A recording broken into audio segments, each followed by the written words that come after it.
Well, they've explained it to me. I had a phone call with them a couple months ago, and they said, we're having trouble with the Vatican. The Vatican Bank is a very delicate matter with the Vatican. We understand your position, but we have to, until this is resolved, we have to take the somewhat strange position that the Vatican Bank is not in the Vatican, and therefore not under the jurisdiction of our treaties. And you responded? How did you respond to that? Bullshit. That's how I responded to it.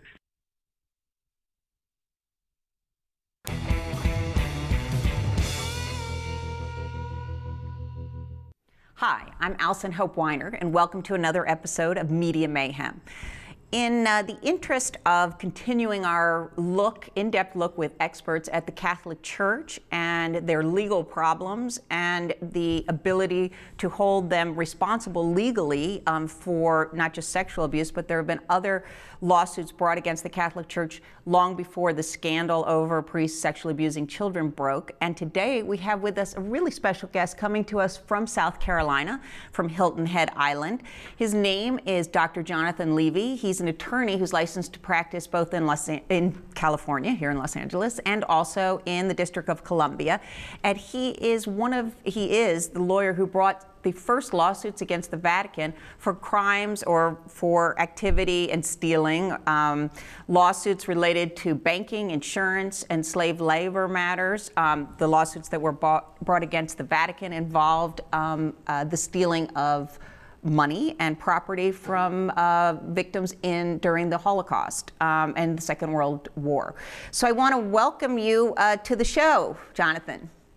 Yeah, hi, Allison. Good to be here. Thanks for joining us. I just want to tell my audience that you also are a teacher, so we're going to be able to learn a lot today. You're on the faculty at Northwich University and Kaplan University, where you teach international law and public administration. And today, hopefully, you're going to teach us a little bit about international law, since you're a member of the criminal bar in The Hague, and you also have a PhD in political science.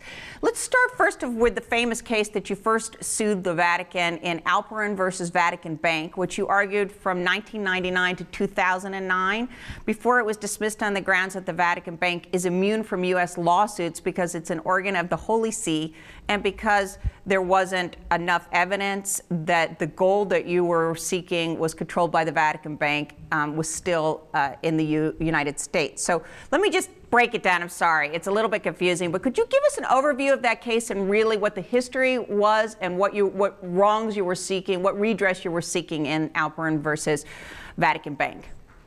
Right. Back in the late 1990s, the U.S. State Department under Bill Clinton was looking into the Second World War era assets. They were looking at the German slave labor cases, Swiss bank case, and one of the lesser-known things that his Deputy Undersecretary of State looked into, Eisenstadt, was the Vatican Bank and something called the Ustasha Treasury, which was money that came from Yugoslavia after the Second World War, money that had been looted by a Nazi-affiliated government there and apparently deposited at the Vatican Bank. And I was asked by an Eastern European government to look into the matter and file a lawsuit, which we did, and that's how we started with Alperin versus Vatican Bank. And I have to tell you, I thought it was going to be a slam dunk the way those Holocaust cases were going, but it didn't work out that way. Well, let me ask you, who were the plaintiffs in the case? Yeah, the plaintiffs were survivors or their heirs from Yugoslavia during the Second World War. And so it was actual people whose relatives had either been executed or had escaped from there and lost property.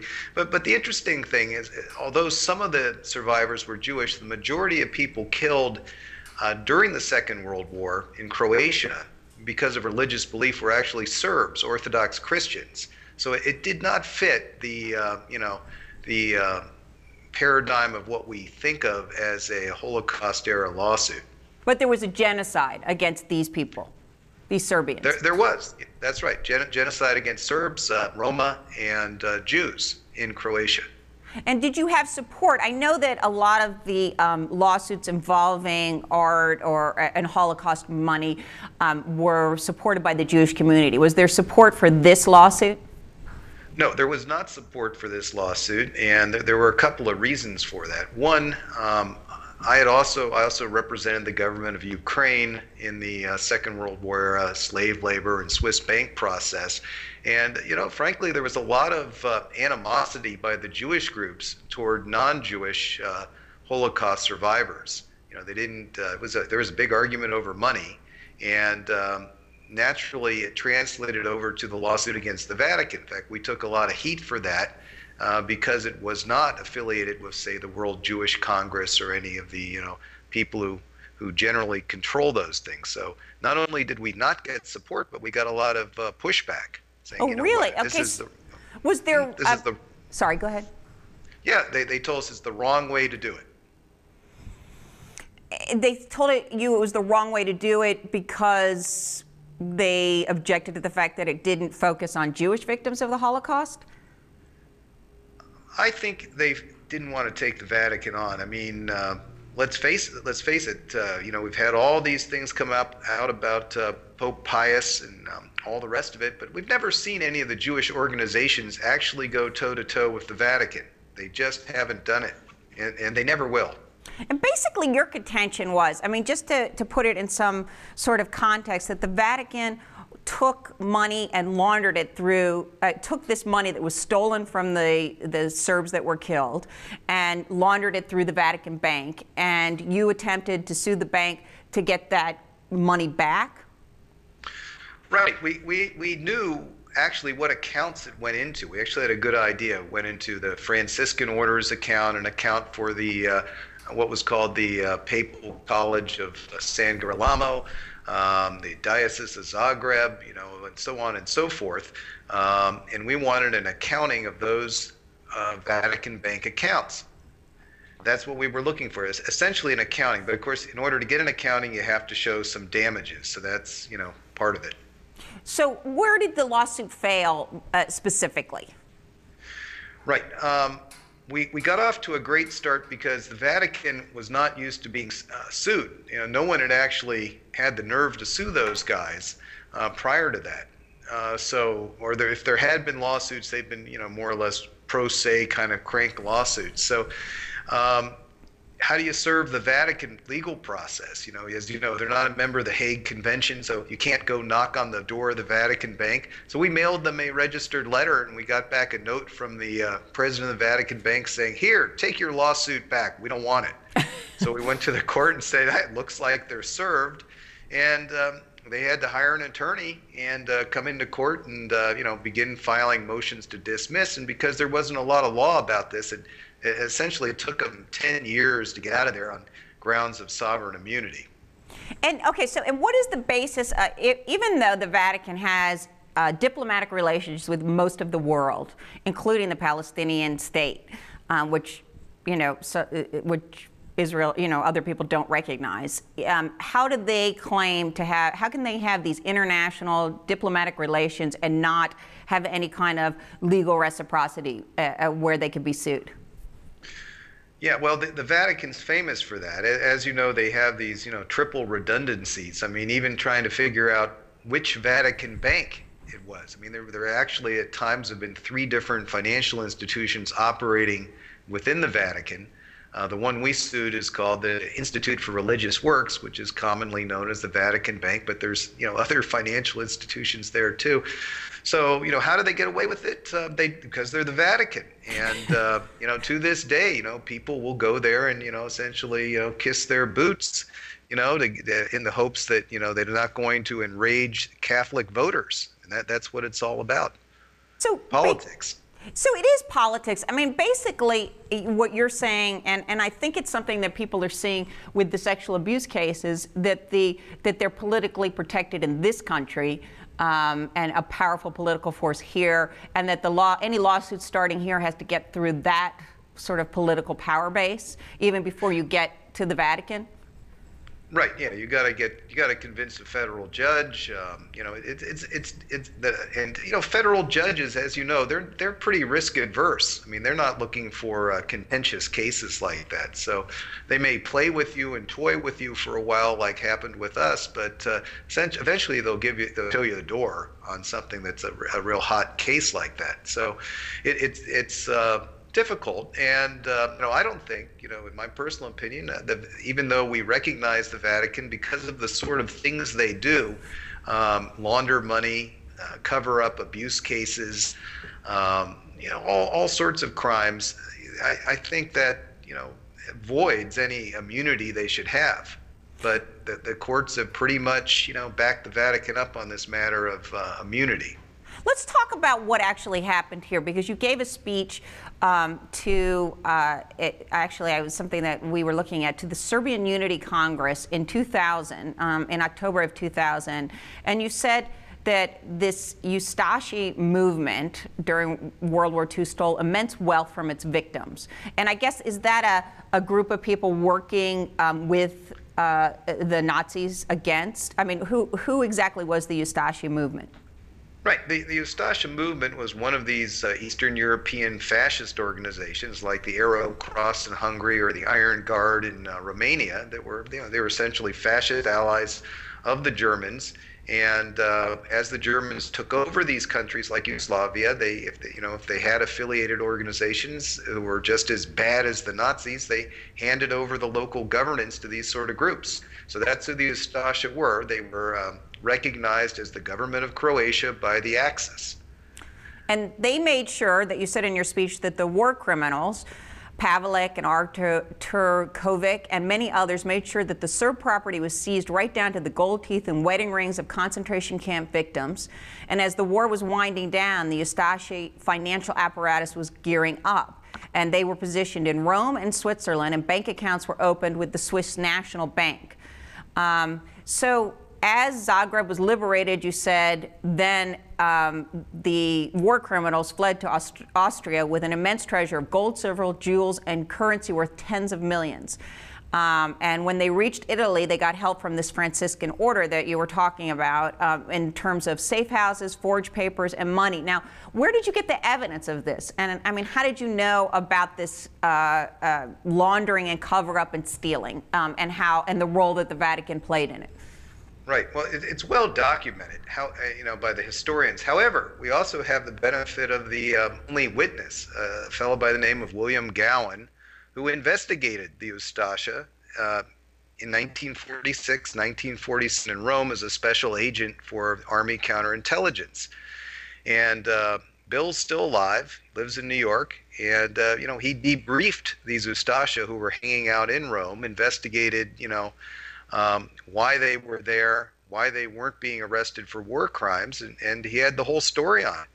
And we were ready to go to court. We did a 4-day deposition of this guy. So in addition to the documentary type stuff that the Yugoslav government had put together over the years, or people like John Loftus, who worked for the Office of Special Investigations of the Justice Department prosecuting war criminals, had put together in his books, we had the actual witness. So why didn't the government take any action if this gentleman was working in counterintelligence? Yeah, that's a good question. Actually, our government was kind of working at cross purposes. We had this guy Gowan, who he was actually 18, 19 years old at the time, and had gotten that position because he was fluent in Italian, and his father was also on the staff of the U.S. mission to the Vatican, the State Department. Although we didn't have full diplomatic relations, we had people stationed at the Vatican. So he was the ultimate insider. And while Army counterintelligence was trying to run around and corral war criminals, another arm of the U.S. government was working with the British MI6 to help them escape. And that arm was the arm of government that later became the CIA. A fellow by the name of Bill Angleton, who later went on to be head of CIA counterintelligence and lost his job during the Watergate years, was Gowan's nemesis. I mean, Gowan would go around, they'd lock up the Nazis, and the British and the CIA would let them out because it served their Cold War purposes. But even if you're letting these war criminals escape, I mean, one wonders why the U.S. government didn't try to seize some of these ill-gotten gains. I mean, I know, they must have, since they were aware of the money. I mean, letting somebody go so that you can use them later is one thing, but getting money back that they could have used, I guess, towards the Marshall Plan, or even to, give to the families of the victims if there were any families left. I mean, it's curious to me why they didn't I understand the politics of letting war criminals go, but I'm not sure I understand why they didn't try to seize assets at the time. Was it politically impossible given that they had been sheltered in the Vatican?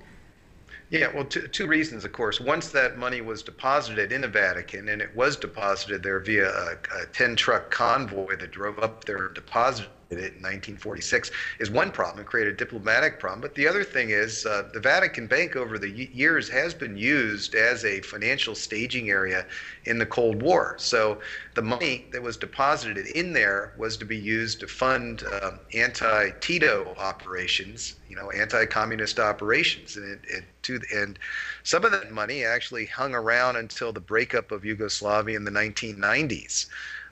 So it was used for purely political purposes, but that's not the only time the Vatican Bank has been used as a conduit. I mean, money that funded Solidarity in Poland also traveled through the Vatican Bank. So it's a very political sort of bank. Which would make it seem that it would be even more open to being served or being sued, since it's so engaged in international political operations. I mean, they have their fingers in a lot of different pies, except for when somebody turns around and says they're doing something illegal. Let me ask you, who represents the Vatican in these kinds of lawsuits? Well, there's one guy. I mean, it's very strange, and he first appeared in our lawsuit because we were the first, but he went on to, cover the Vatican and all the sexual abuse lawsuits filed in the U.S. This fellow by the name of Jeff Lena out of Berkeley, who really didn't have any litigation experience prior to the Vatican Bank case. He was an academic. Wasn't involved in a law firm, so he was an academic sole practitioner who spoke Italian. Was he at Bolt Law School? Was he a teacher? Yeah, right. Yeah, out of Berkeley. So he must have, all we can gather is he must have known someone pretty high up in the Vatican. But he's never been forthcoming about, what his relationship is with those people there. It's interesting. I mean, first, it sounds a lot like Jeff Lena is like in the Godfather movie. He's only got one client. I mean, really? Is that when he shows up, I mean, isn't it necessary sometimes for the client to be present in any of these lawsuits? And I'm just curious, who is it that you deal with when you're trying to sue the Vatican? This is my first question, besides Jeff. And my second question is, how were you able to figure out where the money, which bank to sue, or what portion of the Vatican to gear your lawsuit towards? How did you do your investigation when you're dealing with the Vatican? Right. Well, I'll take the second part first. A lot of the work had already been done. It was done by Deputy Secretary of State Eisenstadt in the Eisenstadt report, and then his work was based on John Loftus's work, who was a former prosecutor with was at OSI. Office of Special Investigations that prosecuted, well, they really didn't prosecute that many war criminals, but that was their job. So it had all been laid out, so we knew it was the Vatican Bank. And then secondly, we never did find out who Lena reported to, and that's pretty much the pattern there. If you sue the Vatican, you're only going to deal with their attorneys because their sole defense is the U.S. courts don't have jurisdiction over them. So, you'll never see their client, whoever that is. So how is your case serving as a template for the sexual abuse cases where there are other U.S. citizens suing the Vatican? And I think, there are some cases where they actually have documents that went all the way to the Vatican. And we certainly heard that from Father Thomas Doyle, who has been a guest on the show. I mean, so I'm wondering, are they following your template, or is the template of the case here, since it was unsuccessful, something that should be avoided for future lawsuits? Well, there's many ways to tackle the Vatican, and I would just encourage people to keep going at it, just like they did with the tobacco lawsuits, and eventually you'll crack the Vatican defenses. But it also our courts have got to grow some balls here to actually take the Vatican on. So, and when you think about, is it the federal courts that are, I mean, I guess it is the federal courts that you're dealing with the Vatican, but is there a part of the country where you think access it would be easier? I know here in California that the Los Angeles district attorney had been trying for years to get documents from just from the Archbishop in Los Angeles, and I'm curious, is there a state where a lawsuit you think might be more successful in terms of the courts over other states? I mean, one state that has shown more of a propensity to hold the Vatican accountable for their crimes? Well, if I had to do it over again, and we filed in San Francisco, which we thought was going to be a good place to go after the Vatican, I might have, maybe I would have filed in Brooklyn, in New York, get a Jewish judge or something on the case. Maybe that would have helped, but I kind of doubt it. Well, given the fact that your victims, I mean, and that you're not being supported in this particular case, it was, I mean, because your victims weren't mostly Jewish, it seems like that probably, I don't know if that would have been too successful on that. Yeah, right. And the Vatican's been sued in places like Mississippi on actually on a money laundering charge filed by, I mean, there were 5 state insurance commissioners that sued the Holy See regarding money that had been laundered out of insurance company accounts, and they were equally unsuccessful. So it's really tough to get the Vatican, and I think though eventually, I mean, somebody's going to end up getting them. My case, we're continuing over in Europe at the moment, so we're not giving up either. Yeah, I see that. So what is it, how are you trying to go forward in Europe with this particular case? And is there international support for these lawsuits? Well, I don't know about whether there's support or not. The whole key to nailing the Vatican is to try to catch them in some jurisdiction where they've let their guard down or somehow done something where, an international court or tribunal or local courts got some jurisdiction over them. And we did discover that the Vatican, I mean, they use the euro, right? They use, they're part of the Eurozone. They don't use their own currency. I mean, they mint euros. They like to sell them to the tourists. And in order to get into the Eurozone, they had to sign some anti-money laundering treaties with the European Union. And that's how we're trying to get at them now. We have a case pending with the European Union Ombudsman, trying to get the European Commission to move on that. Do you have any statute of limitations problems with these kinds of lawsuits either? No, that really hasn't been a problem because we don't really know if the money is still hanging around there or not. It's quite possible with these large amounts of funding that, residual amounts of the money is still there, and the money laundering can be ongoing. In the case of, for example, insurance company cases, you have cases that are going back to the 1880s still with insurance companies. I mean, our cases going back to the Armenian genocide. So there is a precedent for these things that go back many, many years. I mean, it's unusual. Courts don't like old cases, but if you can make a legitimate argument that the money's still sitting there, the court should allow you to proceed.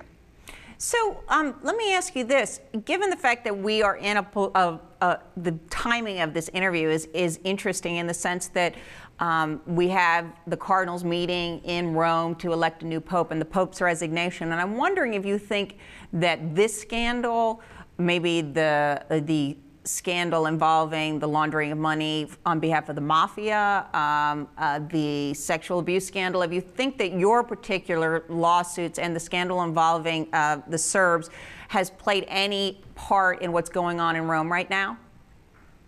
Well, we know something happened. I mean, Benedict, who is supposed to be the most traditional pope that ever was, suddenly breaks the mold and resigns. So, I mean, ill health, embarrassment, usually those things don't affect popes. So it's almost as if someone's got a gun to the guy's head. And so there are a lot of things going on. There's, the ongoing, abuse scandals. But I think it's internal politics. And of course, one of the things that always shakes the Vatican up is finances. John Paul I was rumored to have been taken out because of the Vatican Bank problems. There's, John Paul II had someone take a few shots at him and was almost successful.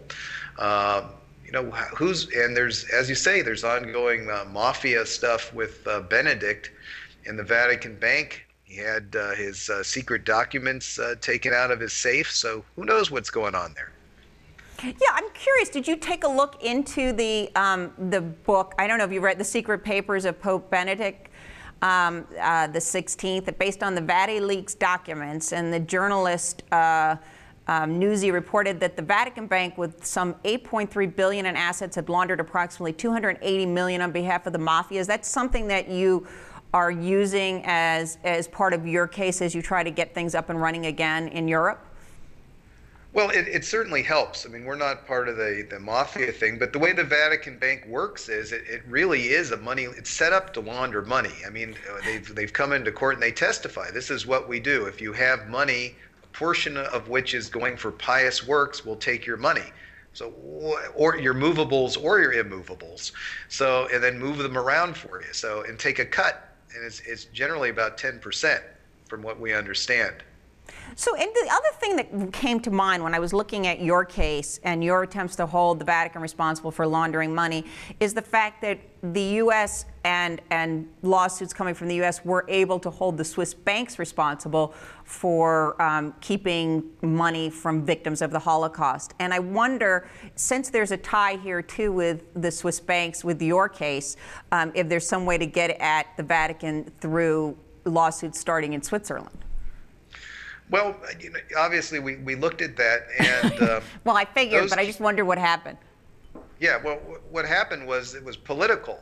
Those cases never proceeded past the very start. So the Clinton administration brought pressure on the Swiss government. So it was settled politically. Okay, so that's the only sort of avenue left, is to go straight at the Vatican.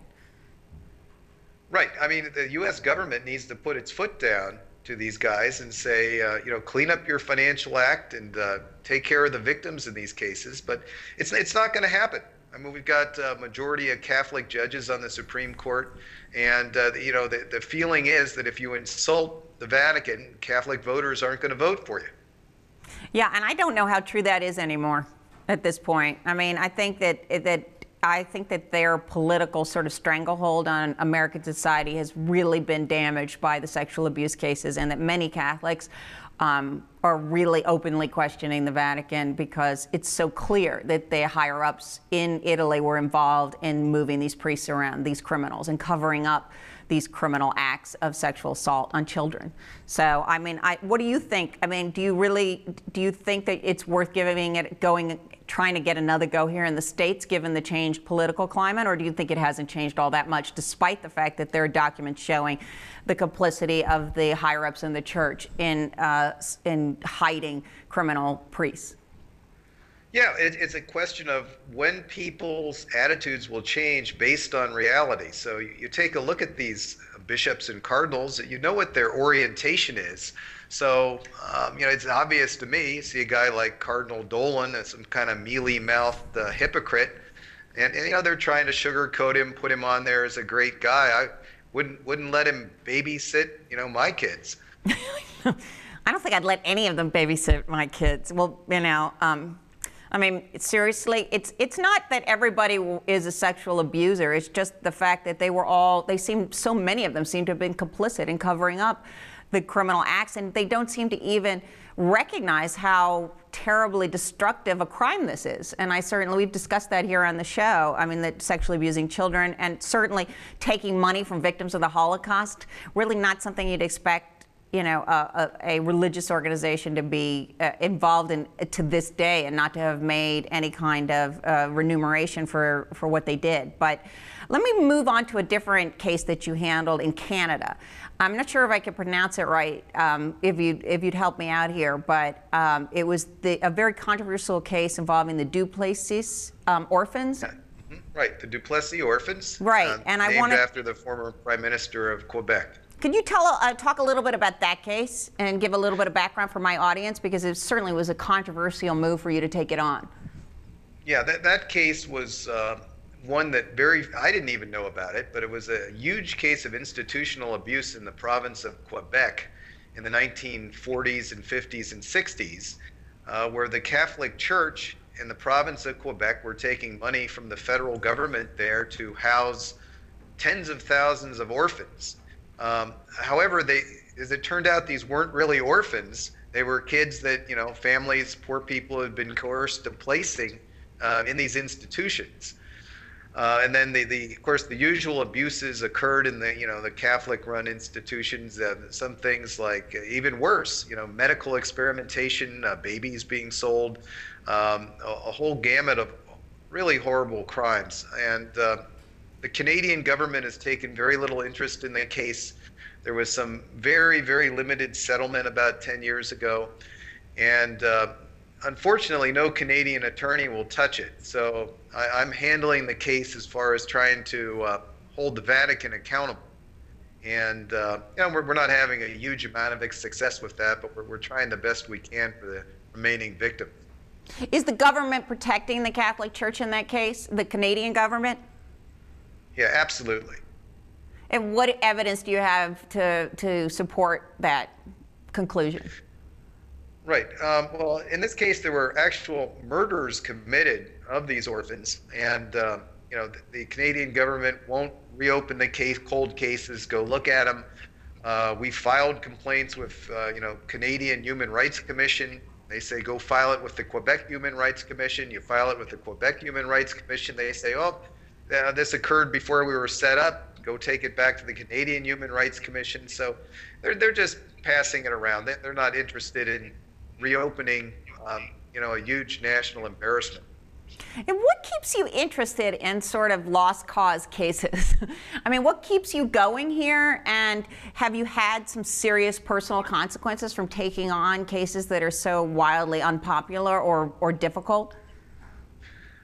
Well, it's a great career move. I've gotten all sorts of interesting cases as a result of this. I mean, I've represented the former president of Taiwan, the former vice president of Yugoslavia, all sorts of cases I wouldn't have had access to previously.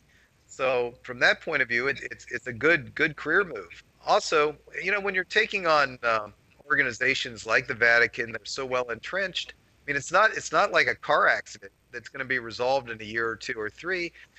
You have to be willing to put in commitment for decades, or your entire professional career. And so, if you're going to take on these cases, you really need to take them on. Sure, I've had death threats made over the years, and just kind of shrug it off after a while. Okay. Now my next question was going to be, what kind of valium are you on? I mean, because you seem so sanguine and just sort of relaxed about the prospect. So is the attraction then an intellectual one where you've got to find the loophole to get through, or is it a moral victory that you're looking for? Right. Well, actually, neither one. We're trying to do it for the victims, people who need some closure. I mean, this is the idea with any group that's been victimized. You need closure. You need closure for the victims, and I think even if they're no longer alive, you want their souls or ghosts, however you want to put it, to be put to rest. Well, then that would be my question. Meant moral, that this would be the righting a moral wrong here. So it did sort of. I was asking, is that what the impetus? Because you're going to fix something, a wrong that was done to people, or is it just sort of an intellectual exercise? And it certainly requires a constant reassessing of your legal strategy to get through these constant blockades that are stopping you.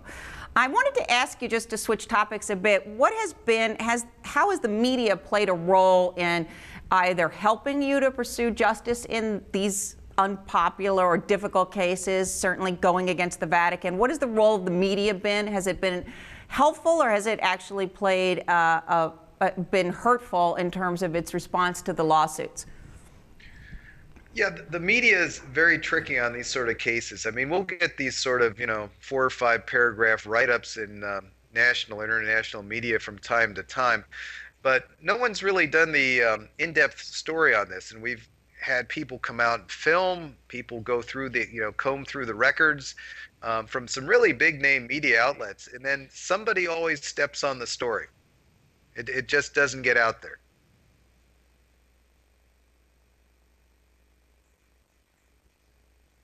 Away. I mean, certainly big outlets like Washington Post or New York Times, or I'm thinking when you refer to that, places that generally would do this kind of story.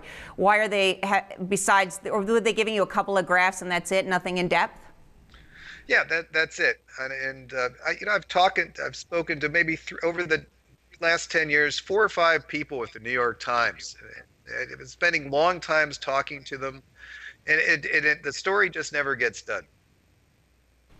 And do you think that that's a result of political pressure being put on the media? I mean, has anybody given you any reason about why the story's not going forward? I guess that's the question. Well, I assume it's the editors at those, the editor steps on the story at some point. It's really quite extraordinary that this is, I mean, it is such an incredibly interesting and intriguing story to think that there hasn't been a long form kind of piece written about it, and that you're getting answers of, I mean, well, what do they say to you when somebody comes out and films? They say it's been killed? Yeah, they come out and film, and they'll go talk to my witnesses and do the full treatment, and then nothing happens. They say the editor wouldn't do it, the organization wouldn't run the story, and they say it's not credible. Oh, the Vatican couldn't launder all that money. So do you think that they fear that there'll be some legal action by the Vatican if they were to write up the story and really delve into your allegations? If they do, they're fools, because the Vatican will never sue anybody. I have absolutely no fear I have more fear of being struck by lightning than being sued by the Vatican. The Vatican will never willingly go into a court and submit itself to a court's jurisdiction. I mean, I think their opinion is they're going to get me in the afterlife, right? So they don't need to worry about any of our stinking courts, right? So that's not going to happen. However, as you're well aware, at these media outlets, you got stupid corporate attorneys, and I don't know how their minds run, but you go submit something to an attorney for an opinion, and they'll come up with some excuse. I could totally see. I mean, the reason I'm talking to you about this, it's part of the reason why we have our show, because I could totally see a corporate entity like any of these big organizations not running the story because it's going to create too much controversy and too many problems for them. And I think it's something that people need to be aware of, that just because they're not seeing something in their mainstream media doesn't mean it's not true or it's not happening. And for something of this magnitude, what you're trying to do with both of these cases, to not have gotten major media coverage is really disturbing, and that's why I'm asking you about it. I think people should be concerned that they're not learning about this, that they don't realize. I mean, the idea at this point of the Vatican laundering money is almost a truism to me, given the amount of information we've heard about what they did with overt criminals in hiding them. I mean, the fact that they would be using and everybody is quite aware, I would think, of what happened during Solidarity and how the Vatican was incredibly supportive, both in terms of, publicly, in terms of appearances by the Pope, John Paul II, but also financially in funding Solidarity through the Vatican. I mean, that was pretty well known. But I guess nobody seems to realize where that money's coming from, that you donate to your church and it went to fight communism. I mean, that seems to be almost is a truism to me, having grown up during that time. Yeah, well, you would think people would know, and you have the Calvi case, from the 1980s. Calvi ends up hanging upside down under a bridge, so-called, Vatican banker. Sindona, the other Vatican, fixer there, ends up drinking a poisoned espresso. Godfather type stuff, but yet people, you go say, hey, the Vatican laundered a bunch of World War II loot, and they say, get out of here, you're making it up. Well, to what extent were you allowed to conduct discovery in the Alperin case? I mean, were you allowed to subpoena any kind of documents, or you still just fought for jurisdiction the whole time to actually just get them into court? Yeah, we actually did get some discovery.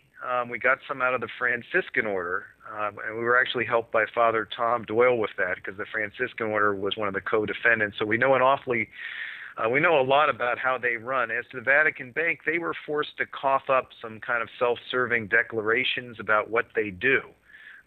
So we do know exactly what their official version is of how they're run, which of course may not comport with how they actually are run. And then we also got a court order to do the 4-day deposition of William Gallen. And, you know, it was half a day of me asking questions and 3.5 days of Vatican attorneys beating on an 80-year-old man trying to break him. And they were not able, you know, to Bill Gallen's credit, they weren't able to break him at all. In fact, all they did was elicit a lot of damning evidence. And the Vatican, you said that they use a gentleman that is out of Berkeley, but as counsel, as the lead counsel, do they also use other corporate attorneys, I mean, across the country? I mean, is there a network of attorneys that generally you run into when you're filing against the Vatican? Lena will be at the top of the pyramid, and if it's in a place where he's licensed, you'll likely be dealing with him directly, or a couple of the people who are associated with him directly.